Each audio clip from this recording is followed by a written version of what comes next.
Welcome to JIVINITI's monthly live series where we connect the dots between public and planetary health. I'm your host, Priyanka Nathani, and I am so excited to welcome Jackie Norman, a former beef and dairy farmer turned vegan advocate based out of New Zealand. She is a writer, researcher, and presenter for the global animal rights nonprofit organization Vegan FTA, which is also a proud member of the JIVINITI Coalition. Today, we will be diving into Jackie's transformational story, her vegan activism, and talk about an exciting upcoming panel discussion she's hosting. Jackie, welcome, and thank you so much for joining us today. Hi, thank you so much for having me. It's lovely to be here. So, you are a former dairy farmer turned vegan advocate, and you have such a unique story. And I think I speak for most when I say I don't know many people who have taken the leap from animal agriculture to animal activism. So, please share with us, what was that pin drop moment that inspired you to go vegan? When did you realize that you no longer aligned with your work as a dairy farmer? Oh, my story is long, so I'm going to try and keep it as succinct as possible.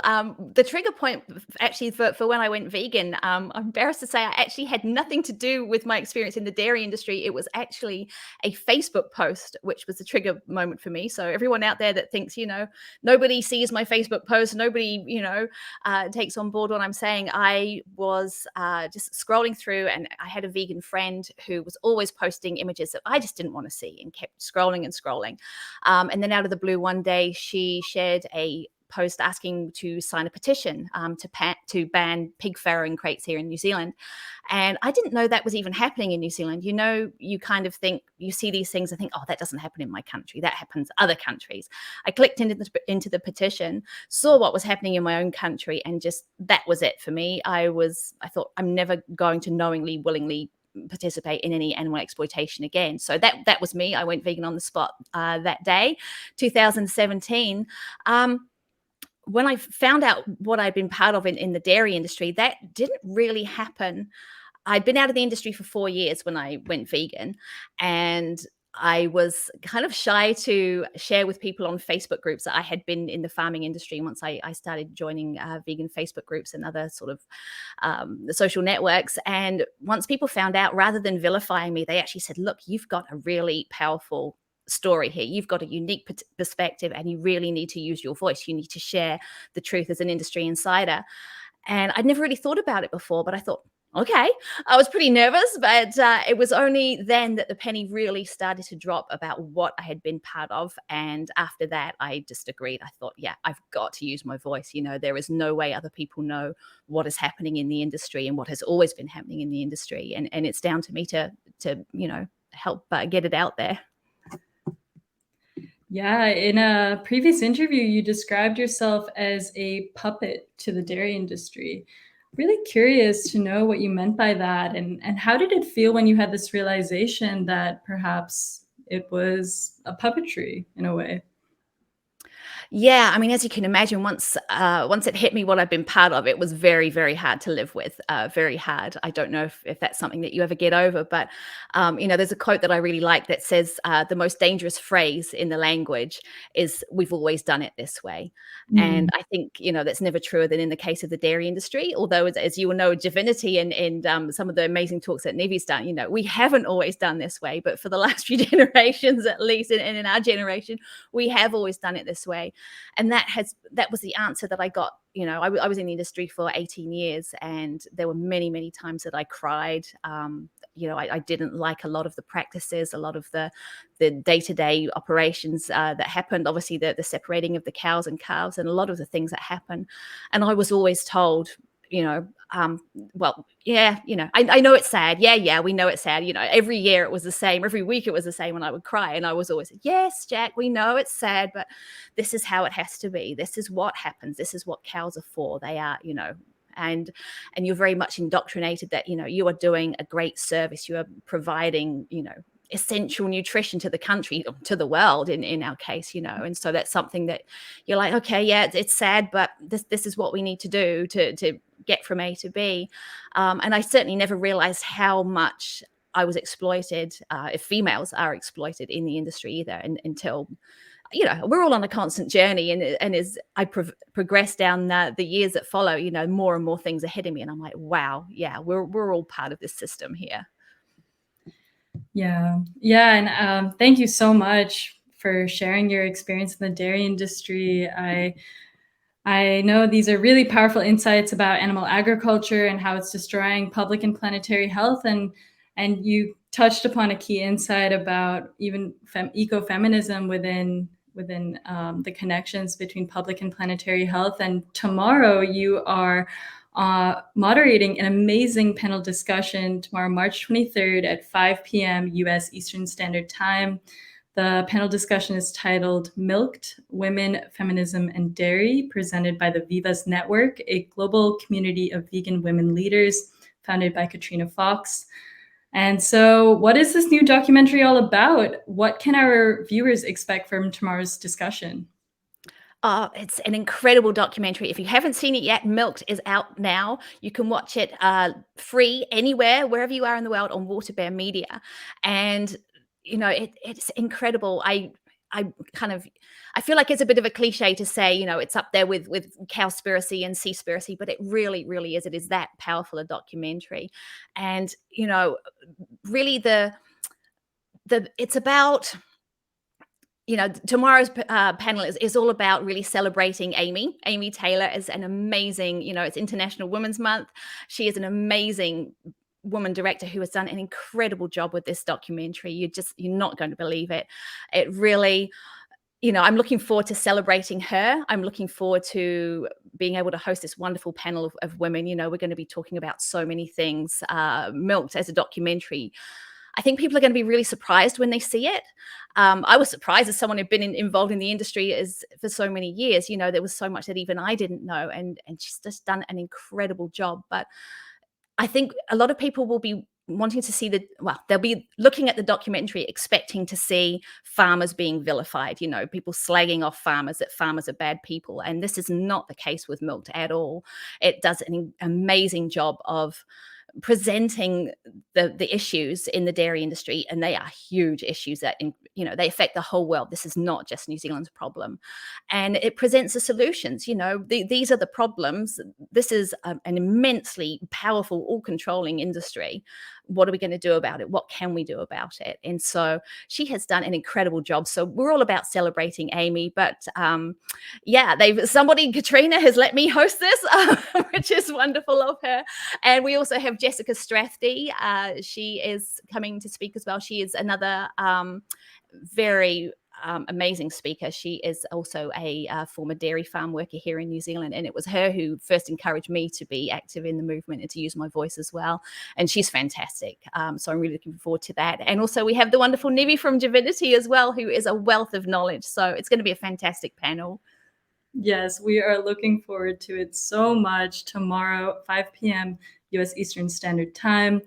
And Jackie, so going back to your personal story a little bit, you were a dairy and beef farmer, but now you're a vegan advocate. So can you please share a little bit about your activism today? What are some of your ongoing projects? Sure. I think on a personal level, like I've mentioned, you know, I realize that I've got this unique insight, and we need to use that to educate vegans and animal rights advocates how to communicate more effectively with farmers, because unless you've been there, unless you've been inside that, you can't possibly understand the psyche. You can't possibly understand how deep that conditioning, how deep that indoctrination is. And so that's something that people like me, people like Jessica Strathdy, you know, we're working very hard behind the scenes to try and help other advocates, you know, become more effective and open up those communication lines more with farmers. And on a day-to-day basis, I've been very lucky. I've been part of the global nonprofit Vegan FTA for 3 years now. We are a global positive activism hub. You know, we're all about education, just like you with connecting the dots. You know, we put the information out there, just as we're doing with this panel tomorrow, and just as Amy has done such a fantastic job with Milked. You know, it's putting the information out there. It's not just pushing people and telling them what they should be doing, what they should be eating, or any of that kind of stuff. It's all about letting people, you know, just learn for themselves and connect those dots, and hopefully, you know, make choices for change. Absolutely. I think you touched upon something really, really important, is the work that comes after that transition from animal agriculture into animal activism. What kind of conversations do you have with dairy farmers who might be thinking about this transition, or a possibility of rewriting the narrative and reimagining the way that we look at animal agriculture?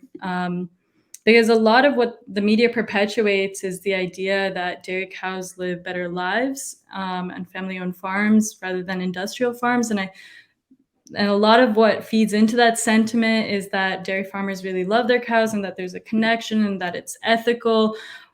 And so what do you think of this narrative, and how can we rewrite the story? Yeah, how would you respond to that? Oh, how long have you got? Yeah.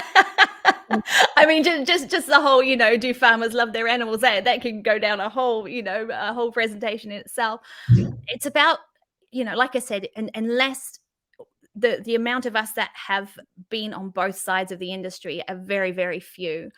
And we know ourselves, before we became vegan, we thought it was okay to eat animals. We thought it was okay to wear animals. We thought it was okay to that a lot of things that we didn't know about. And we need to understand that the indoctrination, the conditioning with farming is every bit as deep as that, a lot more so, I would say, but it's on that level. We were all once in a different place. And we need to remember that, I mean, when I went vegan, I want, the penny dropped, and I wanted to go and say to all my farming friends, stop doing what you're doing. It's terrible. But we're not all in that same place. I can't expect everybody to make the same changes that I did at the same time. But really, I remember having an interview with lovely Dr. Klepper a couple of years ago, and I sort of said, what do I need to do? What do I need to do to encourage my family to make changes, to be more effective? And he said, all you can do is lead by example.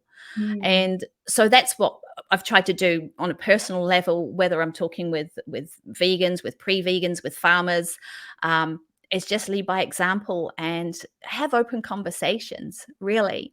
For me, I find the use of language, particularly on a feminist level, I'm not going to go down the do farmers love their animals track at the moment, because that is a very big conversation, and I know that's always quite controversial. The main thing to remember for me is that I did not know what I was doing. Ironically, I was vegetarian the whole time that I was farming. I never drank milk in my life. I was lactose intolerant, like most of us are. I don't know why I didn't connect the dots sooner.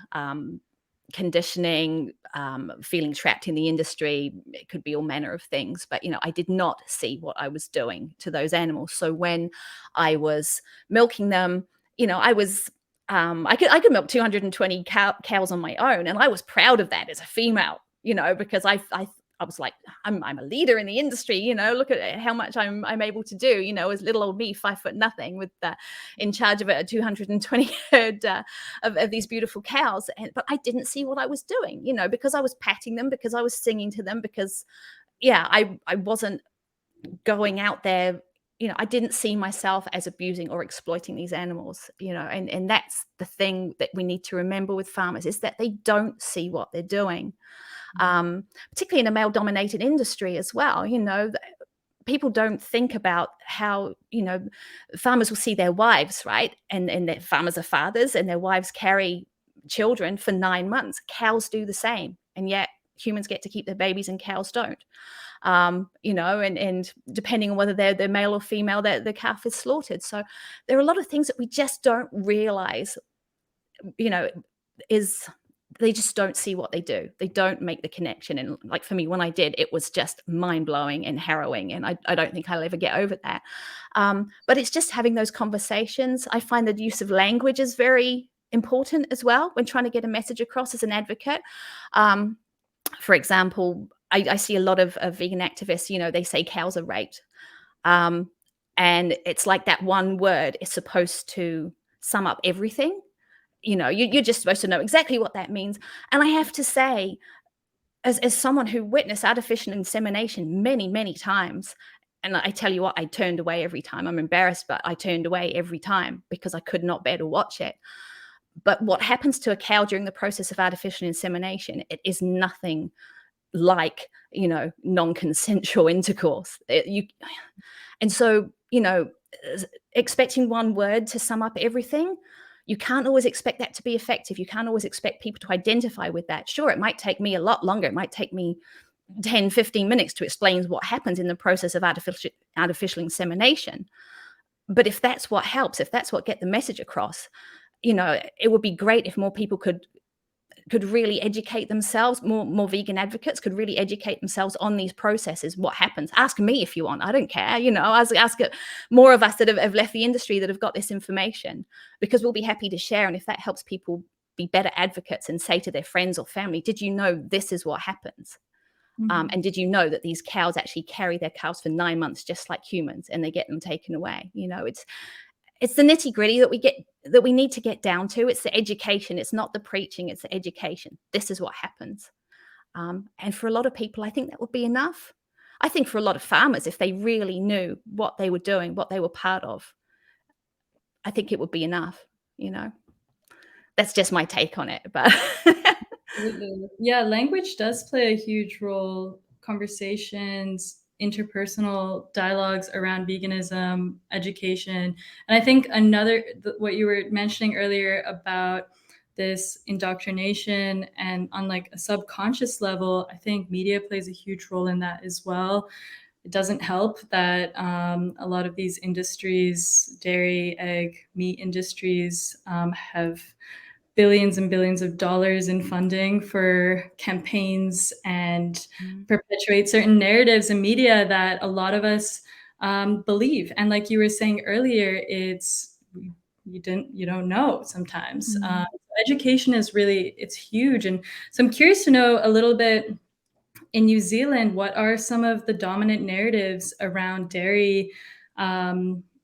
What are your thoughts around media determinants of health? How do they impact people's understanding of dairy in New Zealand? it's very much, I actually heard recently, I think I've heard Nivi talk about it actually, that New Zealand is one of only 2 countries in the world that allows direct to consumer, farmer advertising. And this is what happens in New Zealand, the whole time we've got it pushed down us that, milk is essential. We need calcium for strong bones. We're always talking about offsetting and, the industry is doing this, to offset. And we want to be, reduce our carbon emissions and all of that kind of thing. There's an amazing guy out here, Dr. Mike Joy, who's a freshwater ecologist. He's actually featured in the Milk documentary. And I remember my mind being blown, absolutely blown, when I interviewed him a couple of years ago. And he was saying how farmers are paid millions of dollars each year by the government not to pollute 2 of our lakes alone. I think it's something like $40 million per lake every year by the government, not to pollute Lake Taupo and not to pollute Lake Rotorua. I mean, that's just the tip of the iceberg. The government pays more in subsidies propping up the dairy industry than the dairy industry even earns. And yet it is supposed to be, it's painted as this, we're doing such amazing, the backbone of the country, the backbone of New Zealand, and there are other countries, I was very fortunate a couple of years ago to give evidence in Parliament into an inquiry into the long-term sustainability of the dairy industry in New South Wales and Australia. And everybody else there except me and a couple of members of the Vegan Society, they were all pushing the government, saying, we need money, we need more subsidies, we need this, we need that, we need support. And I sort of said to them, well, learn from New Zealand what not to do. Look at what we're doing. We're propping up. You're just throwing more money, good after bad. It's just destroying the planet. It's huge. I mean, you've only got to watch Milk. I had no idea until I watched Milk the incredible impact of dairy in New Zealand alone. This is just little old New Zealand. So if you watch Milk and see the impact of the dairy industry and what we're having on the rest of the world, it affects everybody. Like I said, it's not just New Zealand's problem.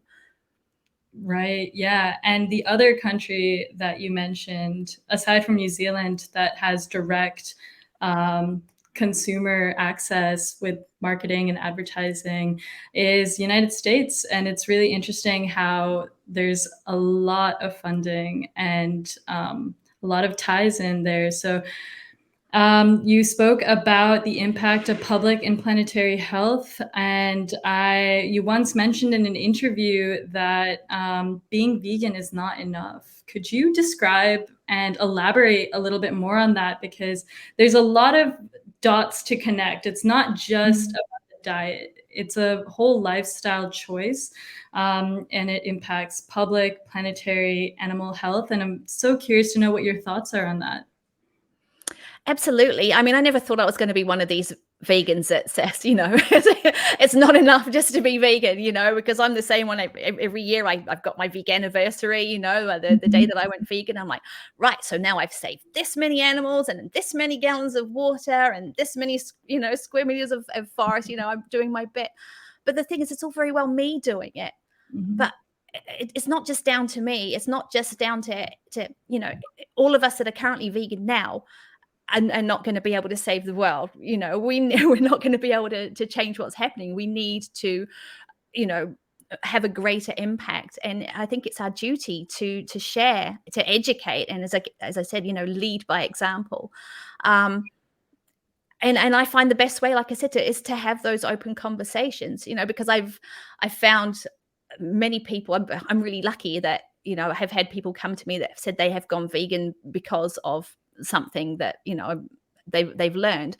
And, it doesn't matter how we get there, but I've never found really that forcing the message on people, everybody's got a different message and everyone responds to different messages. So for me, I'm telling people that they're wrong is not my way of going about things, but just saying how things are, which is why I think Milked is so effective as a documentary as well. It just says, this is how it is, what are you going to do with that? And I think that's what we need to be doing as vegans. We need to be teaching, really educating, and just leading by example. Like you said, I used to think that it was enough just to not eat animal products and not wear them. But for me, it's a lot more than that. We made the decision several years ago, before pandemics and everything else, that we wouldn't fly. I don't fly anywhere. That's a whole different conversation, but I don't fly. I will not fly, and I'm always constantly thinking, what can I do to reduce my impact less, But yeah, at the end of the day, lead by example. I think that's honestly the best thing we can do is vegans, is just walk the walk and, talk the walk, talk the talk, sure, but walk the walk as well. We need to show, like you guys are doing with health and everything, it's better for your health. It's better for the planet. We're not designed to ingest or wear animal products in any way. And, the thing is, we're running out of time. We all know that, and I think that's one of the most frustrating things about the scenario here in New Zealand. And I'm sure, other governments around the world, there are all these things happening. There's pandemics, there's climate change, and they're throwing every other solution except not eating animals, not having dairy, it's just like, why do you not go there? Why do you find it impossible to go there? I'd say money, Absolutely. And I think when advocacy is rooted in evidence-based storytelling, which it sounds like Milk documentary absolutely showcases and exposes um, the dairy industry, but through evidence. And I think that's something that is really pivotal within the vegan movement and really colors not just being vegan, but also having this connection between public, planetary, animal health. Um, and so thank you so much, Jackie, for joining us today and for sharing about your story. We are so excited for tomorrow's panel discussion that you're hosting with powerful vegan women, including Amy Taylor, the director of the new documentary Milked, White Lies in Dairyland, Jessica Stratdy, founder of Mothers Against Dairy, and our very own founder, Nivi Jaswal, founder of the JIVINITI and the Versa Foundation. So tune into the panel tomorrow by registering at thevivasnetwork.com. You can also watch the documentary Milked for free on waterbear.com, like you mentioned. And is there anything else you'd like to share before we wrap up? Oh, just thank you so much for having me on here. You know, it's still early in the morning here. But yeah, just honestly, watch Milked. I would say to everybody, watch Milked. Go to Water Bear. You can watch it wherever you are. You can watch it on all kinds of devices. You know, we need to learn, and this is a fantastic documentary. I'm so proud that this documentary has come out of New Zealand. I'm so proud that Amy, as a female director, has taken on an entire industry. I know how hard it is to speak out against, you know, an industry of this size. I mean, the first time I did it, I was absolutely terrified and said, I'm never doing that again, you know. And this amazing, courageous woman has taken on an entire industry, and she has done an incredible job. I'm absolutely blown away. I've watched it several times now. I'm still blown away. I really, really hope that it has the effect around the world that it deserves to. So please just watch Water Bear and watch Milked on Water Bear. And yeah, please feel free to come along to the panel tomorrow and watch our amazing speakers. Yes, absolutely. Panel discussion tomorrow, March 23rd, 5 p.m. U.S. Eastern Standard Time. That's 10 a.m. New Zealand time? Yes, it is. Yep. Yep. Any other time zones we should include? 8 a.m. on Australia. Apart from that, yep, still too early in the morning for me. But 10 a.m. tomorrow, my time, I should be a little more awake. Wonderful. I'm looking forward to it so much. And thank you again for joining us on JIVINITI, where we connect the dots between public and planetary health. Thank you so much, Jackie. Thank you so much. Okay, take care. And until next time.